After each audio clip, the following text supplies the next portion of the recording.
there are a ton of different species of snakes that we can have that make really good pets as reptile pets. Now, with that being said, we've heard of quite a few of them, but there are literally dozens and dozens and dozens of different species. And today I want to talk about 5 different species of snakes that you've probably never heard of, and even including a couple that I hadn't even really heard of that do make really great pets. Now, to start things off with, I do want to put a small little disclaimer at the beginning, which is it was really hard not to have every single snake on this list be a rat snake. Rat snakes, both Old World and New World, make amazing pets. And while yes, there are the exception of some that are a little bit more difficult and much more advanced as far as husbandry practices go, many of them do make excellent pets. But without further ado, let's get into the first one. The first one is actually called the green bush tree snake, or the green trinket snake, or the green bush rat snake. I know, they always have a bunch of different names.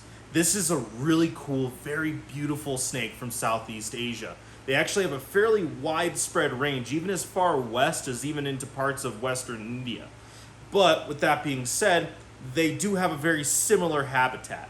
Now, when you look at them, they have a very obvious name why they're called that. They are bright green, this beautiful, beautiful snake with giant blue eyes. And if you actually look along the body, you can see kind of a very similar pattern with white kind of sprinkled throughout that's very similar to an animal in the same genus that we all know very well, and that's the rhinoceros rat snake, or the rhino rat snake.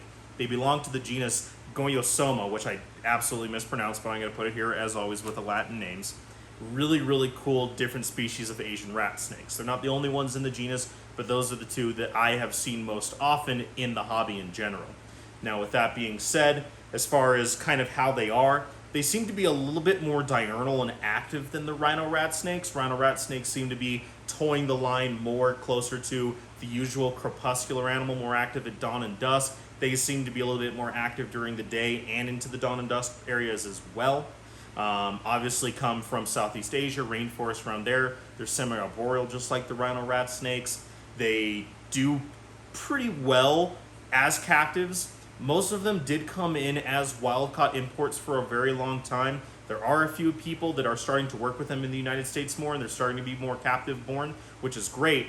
But the only thing that keeps these guys from being a good closer to beginner and intermediate, that makes it a little bit more closer to advanced categories type of snake, is the fact that they stress very easily. They refuse food quite often. And reading a bunch of different articles and posts about people who are keeping these things, it seemed to be a very similar thing, as well as something that even happened with my rhino rat snake. They do stress very easily. Once they get established and settled, they're great captives, they're great display animals, and even do fairly well with handling once they get a little bit more size and more comfortable with us. But that is something that I do kind of have to add on to the end, that they still make great reptile pets, but they just need to be taken in with a little bit more thought in mind. The next one is possibly my favorite one on this list, and definitely the one that I am most likely to get next, at least out of this list, and that is the yellow-red rat snake, or the Mexican night rat snake, or the neotropical night Mexican rat snake. Again, I know, it's the whole thing with rat snakes, and that's why I said at the beginning. These guys are more traditionally, they go in the hobby by their actual Latin name, which is Pseudolafay flavorita, but just the genus Pseudolafay, and there's a couple different subspecies that usually end up kind of getting brought to the United States in the same category under the same species. Now, this is a really cool species of rat snake that is found in parts of the more tropical areas of Mexico, as well as parts of northern Central America.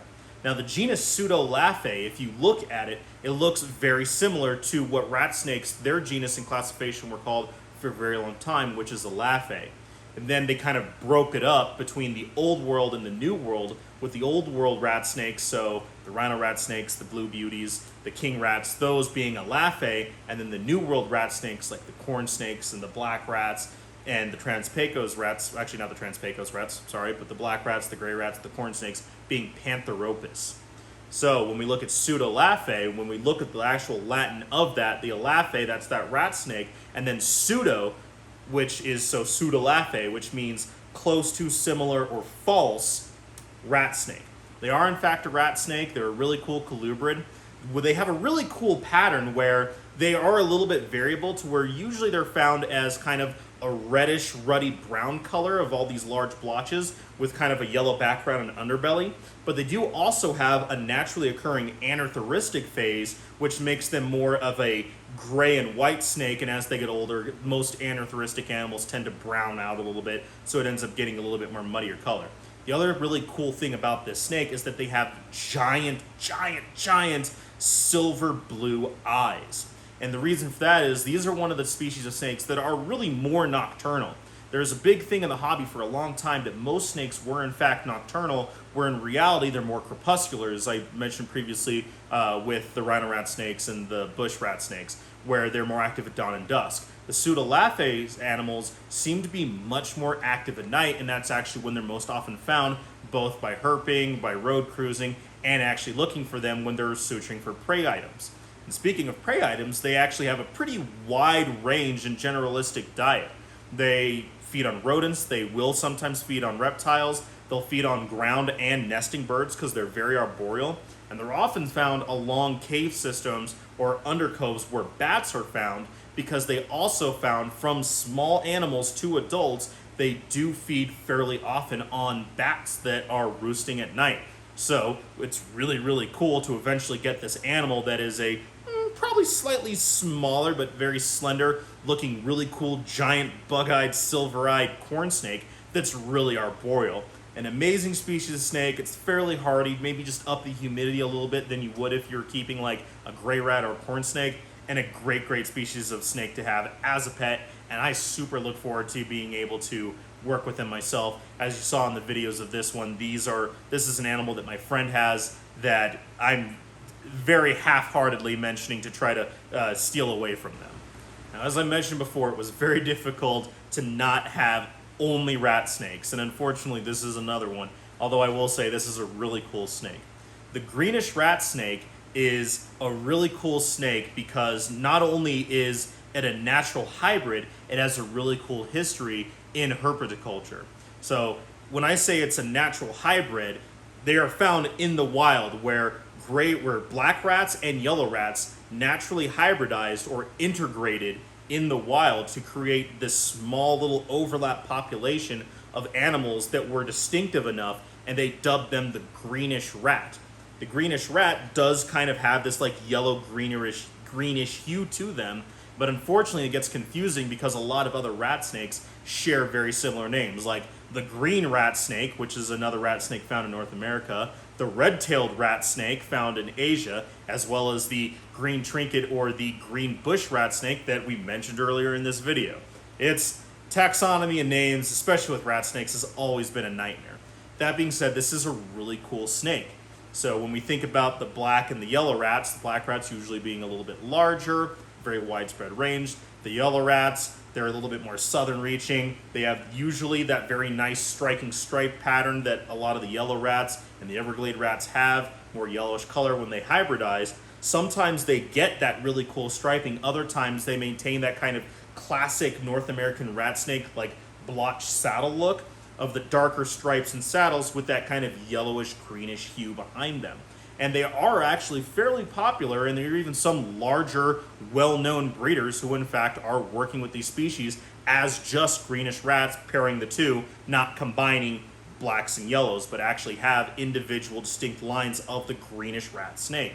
Now, the reason why it has a really cool part of the herpetological history is that while it's really cool to have almost a distinct species that came from a natural intergrade, there's a really cool morph that popped out of them that happened to be found in one very specific place in North Carolina, in one county, where this guy who kept snakes found this snake that was this really bright whitish yellow, and he kept it. He kept the tag on there because it was legal for him to field collect that animal and where he was. He grew it up, and as it started to get older, it started to kind of change color a little bit, and it started to change into almost a more like pinkish, creamy, orange lavender color. And he named that morph the Moonshine morph because of how cool and the weird distilling colors that it went through. He went and found later several other snakes within 100 yards of that original snake, and the picture that I'm showing you here, this comes from the guy. He has the whole story on his website. He even has like the actual geotag location of those animals. He raised them up, put it back to that first animal that happened to be a male, and he proved it out to be a simple recessive morph. And so we get the recessive moonshine morph of this really cool species of snake. Now, with it being the hybrid of both a black and a yellow rat snake, we know that their care is fairly simple as far as keeping here in the United States. They don't have a huge temperature range that needs to be really kept in. The ambient temps are usually pretty good with a small basking spot. The humidity never really seems to be an issue, which makes it so you have a really cool, handleable, manageable sized snake that's very forgiving of their husbandry most of the time, and that has a really cool piece of this hobby's history. For the only non-rat snake species on this list today is a really cool one that honestly I like a lot and I think a lot of people overlook, and that is the Jamaican boa. So the Jamaican boa is obviously from the island of Jamaica, including a couple small little islands right off the coast of there. It's a really, really cool species of snake. They actually belong to the same genus as another much more popular snake, the Dominican red mountain boa or the Dominican mountain boa, and more recently, due to a couple of the more well-known YouTubers going to Puerto Rico, the Puerto Rican boa. Also belongs to the same genus as the Cuban boa, the second longest species of boa in the world, right after the green anaconda that gets very large. The Jamaican boa, not as much. They stay a little bit smaller, usually around the 5.5 to 6 foot range, with females being larger, as with most boas. They're a really, really cool species of snake. They're actually the largest land predator on the island of Jamaica, with the exception of some introduced Cuban crocodiles that were put on the island. Now, with that being said, they are often found in the trees. They're a little bit more slender body than we think of like the typical boa imperator or red-tailed boa. Especially at night, they're often found in the trees, but they do move up and down, so they would be more categorized as the semi-arboreal type of snake. The coloration is really cool, as with a lot of the Greater Antilles, which is essentially the classification of these boas. That they have a really cool coloration where they have that really slender body, that really nice pointed triangle arrowhead, and then their coloration goes from like a yellowish, orangey color, sometimes even like a dark red, and it bleeds down, similar to like a black-tailed crebo, but I would say probably a more gradual and dynamic change into sometimes almost a solid black tail down at the tip. Almost kind of like the Brettles pythons too. They do something very similar. Really, really cool species of snake. Because they're semi-arboreal, they'll eat birds, they'll sometimes eat reptiles and amphibians. That seems to be more of a thing with the smaller of the Greater Antilles species of boas, where they're eating more amphibians and reptiles as neonates and smaller snakes, and as they get older, they start to prey more on a more heavily rodent-based diet. Now, in the actual wild, in Jamaica, they are threatened due to hunting because natives don't like snakes there. They also have introduced mongoose, which eat not only the small and the baby boas, but groups of them will attack and predate on the large adult ones as well as due to habitat loss and a little bit of poaching. Although I will say that most of the Jamaican boas that are in the hobby right now do seem to be more captive bred, which honestly makes it to where it's a little bit more of a stable, a little bit more safe pet animal. And there seems to be a consensus from people who keep the Puerto Rican boas, the Dominican mountain boas, and these as well, that they seem like, especially once they get to a larger size and they get to full sexual maturity, they are very chill, placid animals. And in the case of like the Cuban boa, a huge, over 12-foot long snake that is really chill, very placid, even more so than a lot of the reptiles and imperators, which is really cool. There aren't a whole lot of people working with Jamaican boas. More people do work with the Dominican mountain boas, and honestly, I do kind of favor those a little bit more. But the Jamaicans are a really cool, underappreciated species that most people just kind of overlook, that I think needs a little bit more attention thrown their way. The last species of snake on today's video and this list is one that I had heard of, but I didn't know too much about, and I honestly didn't even know where in the world it came from. This is the Steppy rat snake, or the Dionys rat snake. And like I said before, I tried not to do all rat snakes. Rat snakes are just such a great group of animals. They're so cool, great pets. But anyway, this snake, which I'd heard about, I'd seen on like Morph Market and stuff, and I was never really quite sure what they were, is it turns out they might be the best beginner pet snake. So these guys come from Eastern Europe and Central Asia. So we're talking Eastern Ukraine and Russia, and then into Central Asia, even into parts of Mongolia and northern China. They're a smaller snake, usually only about 3.5 to 4 feet long, so a little bit smaller than a corn snake. And they get their name Dionys, or Diones. I'm probably mispronouncing that one way or the other. But they get that name from the Greek goddess Aphrodite's mother, Dione. And so because of that's part of their range, it went into part of what was, the Greek Empire. They got that name from there as well. A little bit of really cool human history thrown into that species of snake too. It's a smaller species of snake that has a really wide range, and with that wide range comes a lot of variability. As I said before, they don't get very large, although parts of the ones that are more of like the northern China localities, they sometimes will get closer to 5 feet, but not very often. And in that range and that variability, there is not only a bunch of localities, like the larger, Chinese ones, but a bunch of actual morphs too, which gets a lot of like the corn snake and ball python people excited for that too.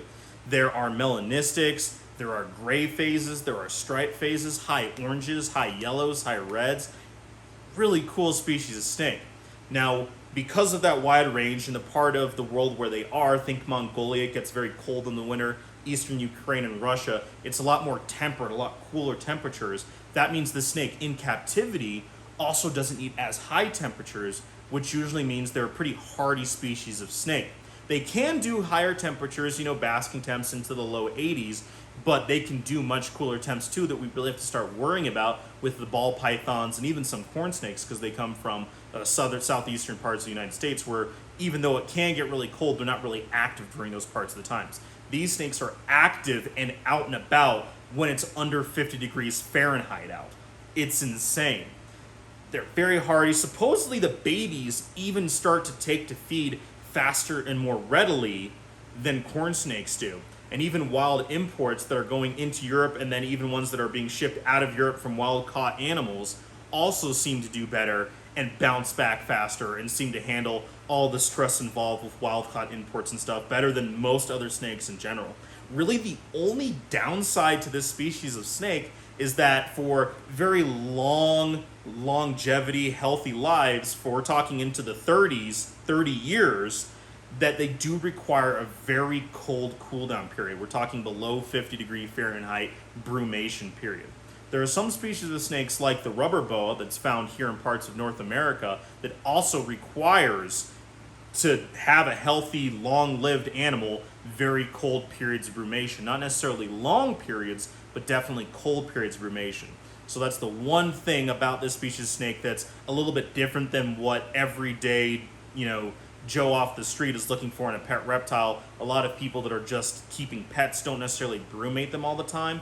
They will still usually go through a period of fasting, and they will do that on their own as well a lot of the time. But if you want an animal that's going to live for an extended period of time, all of the research that I have found between reading, watching people's YouTubes and other videos, and reading the forums and Google Scholar and all that, seems to indicate that they do require that cool down period, that brumation period. So, that being said, really cool species of snakes. Every single one that I listed today, honestly, I think, as I said before, every single one of them do absolutely make great pet reptiles. It was really cool to learn about all these other ones, especially ones like the green bush rat snake. I'd seen pictures of it. I didn't even know exactly what it was, and learned to find out that if I can get a captive born, I can keep it just like my rhino rat snakes, or very similar to that. Because I've done that successfully, I'm real excited to know I can get into that too. And so I just wanted to share that. It's really fun being able to do all this research and learning about these animals and then spread that on to you guys. I always do my best. It takes me a very, very long time of going through every one of these animals. I'm talking about an hour and a half plus of every single species, not counting watching videos of people who keep them as well, just reading articles and all the stuff about that. So it does take me a long time, but I absolutely think it's worth it. I love to share it with you guys. If you guys would like to help and support me, I do have a Patreon. I have the link to it at the bottom of the description of this video, plus all of my other videos, a bunch of different levels. A couple of people have reached out to me. I have your addresses. I'm going to be sending them out physically very soon. It has been crazy here the last few weeks, and I keep saying I'm hoping it's going to slow down, but we'll see about that. But I am going to send those gifts out to the Patreon subscribers that have subscribed to those levels. That being said, if you guys enjoyed this video, please like and subscribe if you can. I have a whole playlist of like the top 5 videos. You can go check that out, help the YouTube algorithm and click through rate. Be very much appreciated. Hope you guys enjoyed the video. Stick around. I have plenty of more reptile content coming everyone's way. Hope you're having a great day, and we'll check you next time.